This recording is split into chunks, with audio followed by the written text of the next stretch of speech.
সবশেষ টি-20 বিশ্বকাপের সেমিফাইনাল খেলার দারুণ সুযোগ ছিল বাংলাদেশের। তবে আফগানিস্তানের বিপক্ষে শেষ চারে সমীকরণ মেলানোর ম্যাচে 20টি আইনে 8 রানে হেরে বিশ্বকাপ অভিযান শেষ হয় নাজমুল হোসেন শান্তদের।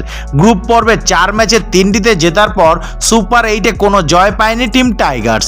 ক্রিকেটারদের মানসিকতায় সেমির সমীকরণ মেলানোর চেষ্টা ছিল না বলে অভিযোগ উঠেছে।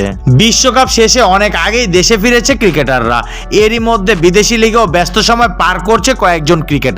তবে বিশ্বকাপ ব্যর্থতার কথা সহজেই ভুলতে পারেনি ক্রিকেট ভক্তরা। এবার জানা গেল বাংলাদেশ দলের পারফরমেন্সের রিপোর্ট হাতে পেয়েছেন বিসিবির সভাপতি নাজমুল হাসান পাপন। একই সঙ্গে রিপোর্টের কপি পেয়েছে ক্রিকেট অপারেশনস কমিটির চেয়ারম্যান জালাল ইউনুস। গতকাল সেই রিপোর্ট সম্পর্কে জালাল ইউনুস চৌধুরী বলেন, যেহেতু কনফিডেন্সিয়াল রিপোর্ট সভাপতির কাছে দেওয়া হয়েছে, একটা কপি আমিও পেয়েছি। আমাদের মধ্যে আলাপ আলোচনা করা দরকার। আলাপ করার পর আপনাদের বলতে পারবো এখানে এক একজনের এক এক রকম মন্তব্য আছে। কোচের এরকম, ম্যানেজারের এরকম।